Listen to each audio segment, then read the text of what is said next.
ವಿದೇಶದಿಂದ ಡಿ.ಕೆ. ಶಿವಕುಮಾರ್ ಅವರು ಭಾರತಕ್ಕೆ ವಾಪಸ್ ಆಗ್ತಾ ಇದ್ದಾರೆ. ಈಗಾಗಲೇ ನಮಗೆ ಗೊತ್ತಿದೆ ಕಾಂಗ್ರೆಸ್ನಲ್ಲಿ ಎಷ್ಟೆಲ್ಲ ಕ್ಷಿಪ್ರ ರಾಜಕೀಯ ಬೆಳವಣಿಗೆಗಳು, ಸಂದೇಶ ರವಾನೆ ಎಲ್ಲವೂ ಆಗಿದೆ ಅಂತ. ಇದರ ಬೆನ್ನಲ್ಲೇ ಸಿಎಂ ಡಿನ್ನರ್ ಪಾಲಿಟಿಕ್ಸ್ಗೆ ಡಿ.ಕೆ. ಶಿವಕುಮಾರ್ ಕೌಂಟರ್ ಕೊಡ್ತಾರಾ?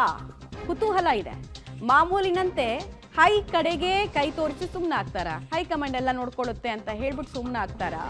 ಪರಿಸ್ಥಿತಿ ಕೈ ಮೀರದಂತೆ ತಡೆಯೋದಕ್ಕೆ ಕೌಂಟರ್ ಪ್ಲಾನ್ ಸಹಜವಾಗಿ ಅವರು ಕೂಡ ಮಾಡಿರ್ತಾರೆ.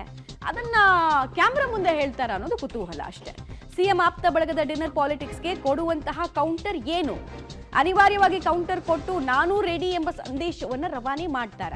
ಸದ್ಯಕ್ಕೆ ಲಾಸ್ಟ್ 1.5 ತಿಂಗಳ ಹಿಂದೆ ಇವರು ಒಂದು ಇಂಟರ್ವ್ಯೂ ಕೊಟ್ಟಿರ್ತಾರೆ. ಆ ಇಂಟರ್ವ್ಯೂನಲ್ಲೇ ಅವ್ರ ಆಸೆ ಮತ್ತೆ ಆ ಜೆಂಟ್ಲ್ಮೆನ್ ಅಗ್ರಿಮೆಂಟ್ ಬಗ್ಗೆ ಎಲ್ಲ ಮಾತಾಡಿದ ಮೇಲೆ ಬಹಳ ಪೊಲಿಟಿಕಲ್ ಆಕ್ಟಿವಿಟೀಸ್ ನಡೆಯೋದಕ್ಕೆ ಸ್ಟಾರ್ಟ್ ಆಗುತ್ತೆ. ಸೊ ಈಗಂತೂ ಅವ್ರಿಗೆ ಅನಿವಾರ್ಯವಾಗಿ ತಾನೂ ಕೂಡ ಕ್ಲೇಮಿಂಗ್ ಪೊಸಿಷನ್ ಇದ್ದೀನಿ ಅನ್ನೋದನ್ನ ತೋರಿಸ್ತಾರಾ ಇವತ್ತು ಅನ್ನೋದು ಕುತೂಹಲ.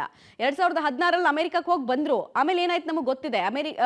ಇಲ್ಲಿ ಅಧ್ಯಕ್ಷ ಸ್ಥಾನ ಅವ್ರ ಕೈ ತಪ್ಪಿತು ಅಥವಾ ದೂರ ಇರಬೇಕಾಯ್ತು ಎಲ್ಲ ಗೊತ್ತಿದೆ ನಮಗೆ. ಸೊ ಈಗ ಏನ್ ಮಾಡ್ತಾರೆ ಅನ್ನೋದು ಕುತೂಹಲ.